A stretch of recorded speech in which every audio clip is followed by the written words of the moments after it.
जय माँ भगवती, जय माँ दुर्गे। आप सभी को शारदीय नवरात्र के महानवमी पर्व की अत्यंत हार्दिक शुभकामनाएं। मित्रों, जैसा कि आप सभी जानते हैं कि शारदीय नवरात्र अब समापन की ओर है।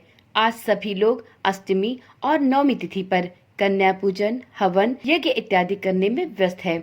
भगवान की पूजा और हवन के दौरान हमसे अनजाने में कई गलतियां हो जाती हैं। कई बार हमें कुछ नियम के बारे में पता नहीं होता, इसलिए हमसे यह भूल चूक हो जाती है। तो मित्रों, आज के वीडियो में हम जानेंगे कि हवन करते समय हमें कौन सी गलतियां नहीं करनी चाहिए, हवन के क्या नियम होते हैं, जैसे हवन में कितनी आहुति देनी चाहिए, 5 आहुतियां कौन सी होती हैं, हवन करते समय कौन से मंत्र का उच्चारण करना चाहिए, किस मुहूर्त में आज और कल में हवन करें, घी की आहुति कितनी बार दे। मित्रों, देखिए, सबसे पहले तो प्रत्येक व्यक्ति देवी देवता की पूजा अर्चना, ध्यान, हवन और आरती अपनी पूरी श्रद्धा से करता है। कहा जाता है कि बिना किसी गलती के की गई पूजा और हवन से जीवन में सुख शांति बनी रहती है एवं देवी देवताओं की विशेष कृपा भी भक्त को प्राप्त होती है। परंतु कई बार हमसे जाने अनजाने में कुछ गलतियां पूजा के समय हो जाती हैं।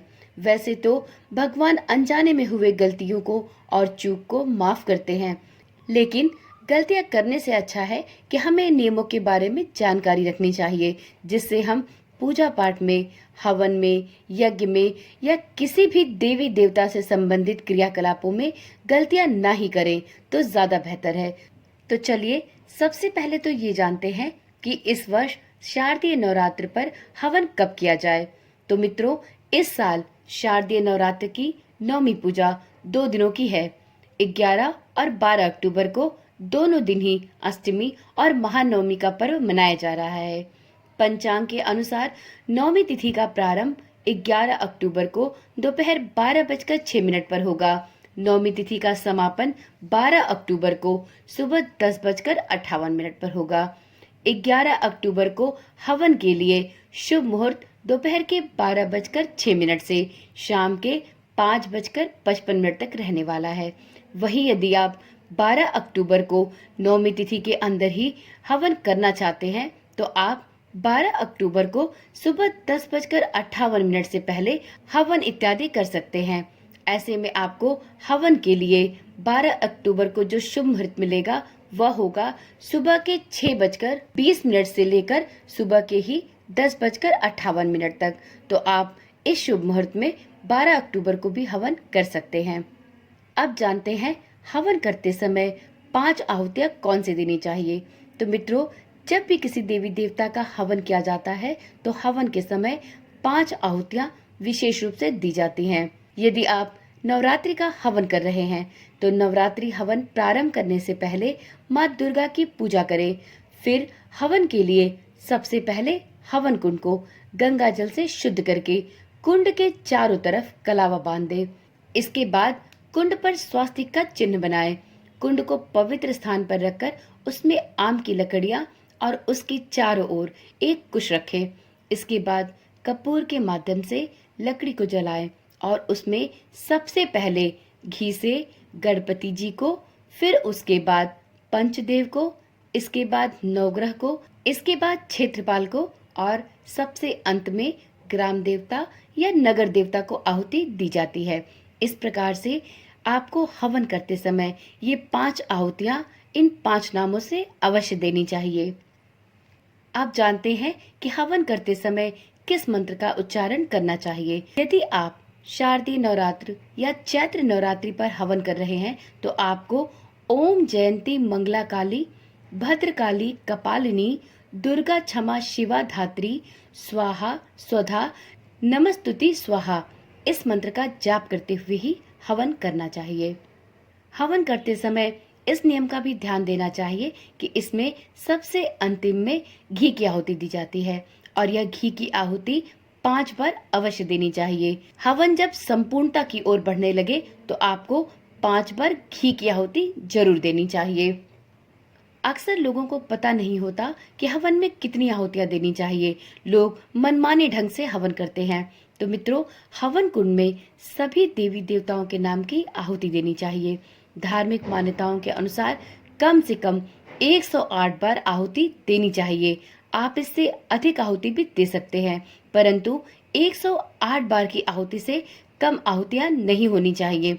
तो इस बात का भी हवन करते समय सभी साधकों और भक्तों को विशेष रूप से ध्यान देना चाहिए। तो मित्रों, ये रहे हवन से संबंधित कुछ महत्वपूर्ण नियम, जिनकी जानकारी होना उन साधकों के लिए बहुत ही आवश्यक है जो किसी भी पूजा के बाद हवन कार्य स्वयं करते हैं। वीडियो के अंत में जानते हैं कुछ महत्वपूर्ण नियम। इन नियमों की अनदेखी नहीं करनी चाहिए। हवन करते समय आपको इन गलतियों को करने से बचना चाहिए। तो चलिए जानते हैं ये कौन सी गलतियां हैं जो हमसे जाने अनजाने में हवन के समय हो सकती हैं। पहला है, हवन करते समय आपको आसन को पैरों से नहीं खिसकाना चाहिए। आसन को हमेशा हाथ से बिछाना चाहिए और हवन संपूर्ण होने के बाद आसन को हमेशा हाथ से ही उठाकर रखना चाहिए। दूसरा है, हवन को बीच में ही अधूरा नहीं छोड़ना चाहिए। तीसरा है, हवन सामग्री में सफेद तिल नहीं डालना चाहिए। हवन में सदैव काले तिलों का ही प्रयोग करना चाहिए। अगला है, हवन सामग्री में कुमकुम, रोली या सिंदूर भी नहीं डालना चाहिए। इस बात का भी ध्यान रखें। हवन समाप्त होने के बाद आसपास बिखरी हुई हवन सामग्री को अग्नि में नहीं डालना चाहिए।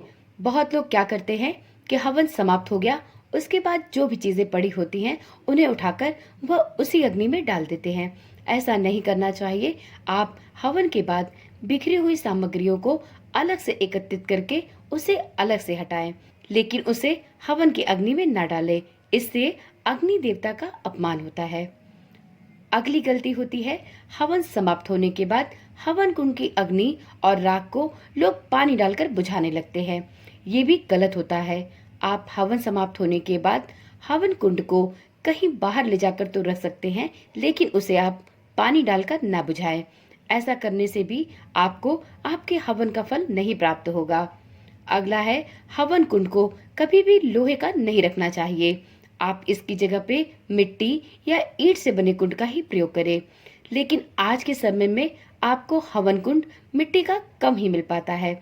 ऐसी स्थिति में हम हवन के लिए तसला वगैरह भी यूज करते हैं, या जो लोहे के बने हुए हवन कुंड आते हैं उसको यूज करते हैं। तो आप ऐसी स्थिति में हवन कुंड जो भी आप यूज कर रहे हैं उसे आप सबसे पहले मिट्टी का एक लेप लगाकर उसे मिट्टी की कोटिंग दे दे और उसके बाद उसमें स्वच्छ बालू भर दे। इसके बाद आप उसमें हवन करें। इससे आपको कोई दोष नहीं लगेगा। अगला है, हवन सामग्री को हमेशा पत्तल, कांसा, पीतल या सामर्थ्य के अनुसार सोने या चांदी के बर्तन में रखना चाहिए। कभी भी स्टील के बर्तन में हवन सामग्री को नहीं रखना चाहिए। यदि आप बर्तन में कांसा, पीतल या सोना चांदी नहीं रख सकते तो आप इसकी जगह पत्तल का यूज कर सकते हैं। आप पत्तल में ही हवन सामग्री को रखें। अगला है, हवन में अग्नि प्रज्वलित करने के बाद ही आहुति देनी चाहिए। कुछ लोग अग्नि जले या ना जले आहुतियां देना प्रारंभ कर देते हैं। तो मित्रों, सबसे पहले अग्नि प्रज्वलित हो जाने देना चाहिए, उसके बाद ही हवन की प्रक्रिया प्रारंभ करनी चाहिए। और इस बात का भी ध्यान रखना चाहिए कि हवन कुंड में पहली बार अग्नि का प्रज्वलन सदैव कपूर से किया जाता है। आप इसके अलावा किसी और तरीके से आग न जलाएं। अगला है, हवन में अग्नि प्रज्वलित करने के लिए पंखे इत्यादि का प्रयोग नहीं करना चाहिए। जैसा कि बहुत लोगों के साथ होता है कि अग्नि नहीं जल रही तो वो पंखे से उसे हवा करने लगते हैं। तो ये सब गलत प्रक्रियाएं होती हैं। इन्हें आप हवन की अग्नि जलाते समय ना प्रयोग करें। इस प्रकार से यह कुछ गलतियां थी जो हवन करते समय अक्सर सभी से हो जाया करती हैं। तो यदि आपने इस वीडियो को पूरा देखा है तो आगे से इन गलतियों को करने से बचिएगा, जिससे आपको आपके हवन का पूर्ण फल प्राप्त हो सके। मित्रों, हवन पूर्ण करने के बाद एक कार्य सभी लोगों को अवश्य करना चाहिए। वो ये है कि आपको हवन के बाद आसन के नीचे की धरती को प्रणाम करके अपनी आंखों से स्पर्श कराना चाहिए। इससे आप अग्नि देवता के साथ ही माता धरती को भी प्रणाम करते हैं। इस यज्ञ के लिए और इस हवन के लिए उनका कोटि कोटि धन्यवाद करते हैं। तो यह थे हवन से संबंधित संपूर्ण नियम और विधि विधान। जिनका पालन करके आप यदि हवन करेंगे तो आपको किसी भी देवी देवता के लिए हवन करने का संपूर्ण फल अवश्य प्राप्त होगा। तो चलिए आज की वीडियो यहीं पर समाप्त करते हैं। फिर मिलते हैं एक नई वीडियो, एक नई जानकारी के साथ। यदि आप चैनल पर पहली बार आए हैं तो चैनल को सब्सक्राइब कर लें, क्योंकि आपको इस चैनल पर इसी प्रकार की नई नई जानकारियां मिलती रहती हैं। ओम नमः शिवाय। जय श्री कृष्णा। राधे राधे।